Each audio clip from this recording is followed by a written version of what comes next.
Hi, welcome to Shathvik Kamalya. நான் மகாலட்சுமி. இன்றைக்கி நாம் பட்டர் சிக்கன் எப்படி செய்யலான்னு பார்க்கலாம். இது பரோட்டா கூட சப்பாத்தி கூட சூப்பரான சைட் டிஷ். நம்ம இதை ஹோட்டல் ஸ்டைலே வீட்டில் எப்படி பண்ணலான்னு பார்க்கலாம். நீங்கள் என்னோடய சேனலை இப்போ தான் ஃபஸ்ட் டைம் பார்க்குறீங்கன்னா சப்ஸ்கிரைப் பண்ணிக்கோங்க. கூடவே இருக்கிற பெல் ஐக்கானையும் கிளிக் பண்ணிக்கோங்க. வாங்க சமைக்கலாம். ஒரு பாத்திரத்தில் எண்ணெய் விட்டுக்கலாம். ஒரு துண்டு பட்டை, 2 கிராம்பு, ஏலக்காய், ஒரு 2 பெரிய வெங்காயத்தை க்யூபாக கட் பண்ணி வச்சுருக்கேன், அதையும் சேர்த்து வதக்கிக்கலாம். இது கூட 2 தக்காளியை குட்டியாக கட் பண்ணி வச்சுருக்கேன், அதையும் சேர்த்து வதக்கிக்கலாம். 2 பச்சை மிளகாய், கொஞ்சமாக மல்லி இலை சேர்த்து நல்லா வதக்கி விட்டுக்கலாம். 10-15 முந்திரி சேர்த்து வதக்கிக்கலாம். இது கண்ணாடி பதத்துக்கு வதங்கினா போதும். இந்த டைமில் 1 ஸ்பூன் வத்தத்தூள், 1 ஸ்பூன் மல்லித்தூள் சேர்த்து கொஞ்சமாக மிக்ஸ் பண்ணி விட்டுட்டு இது கூட 1 டம்ளர் தண்ணீர் விட்டு மூடி போட்டு வேக விட்டுக்கலாம். இதை நல்லா வெந்த பிறகு ஆற வச்சு மிக்சியில் அரைச்சிக்கணும். இப்படி நல்லா விழுதாக அரைச்சிட்டு ஒரு ஜல்லடை வச்சு நல்லா சலித்து எடுத்துக்கணும்.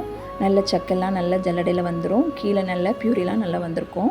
இப்படி நம்ம எடுத்து வச்சுக்கணும். கிலோ சிக்கனை சுத்தம் பண்ணி வச்சுருக்கேன். அது கூட 2 ஸ்பூன் இஞ்சி பூண்டு பேஸ்ட்டு, 2 ஸ்பூன் தயிர், கொஞ்சமாக மஞ்சத்தூள், 1 ஸ்பூன் வத்தத்தூள், 1 ஸ்பூன் மல்லித்தூள், கொஞ்சமாக உப்பு, ஒரு அரை எலுமிச்சை சாறு சேர்த்து நல்லா மிக்ஸ் பண்ணி ஒரு அரை மணி நேரம் ஊற வச்சுக்கலாம். இதை ஒரு பாத்திரத்தில் வெண்ணெய் சேர்த்து அடுப்பில் வச்சுட்டு இந்த ஊற வச்சுருக்க சிக்கனை 2 பக்கமும் நல்லா ரோஸ்ட் பண்ணி எடுத்து தனியாக வச்சுக்கலாம்.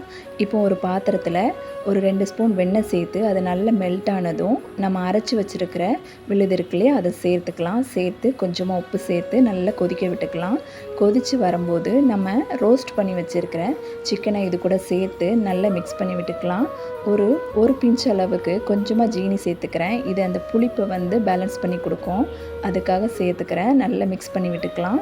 விட்டுட்டு நம்ம இப்போது லாஸ்ட்டாக கசூரி மேத்தி சேர்த்து இறக்கிக்கலாம். இது நம்ம ஹோட்டல் ஸ்டைலில் உள்ள டேஸ்ட்டு அந்த ஸ்மெல் வர்றதுக்காக நம்ம சேர்க்குறோம்.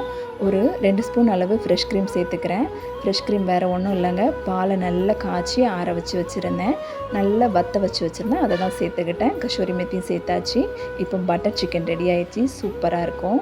நீங்களும் ட்ரை பண்ணி பாருங்கள். இந்த ரெசிபி உங்களுக்கு பிடிச்சிருந்தா லைக் பண்ணுங்கள், ஷேர் பண்ணுங்கள், சப்ஸ்கிரைப் பண்ணுங்கள். Thank you all.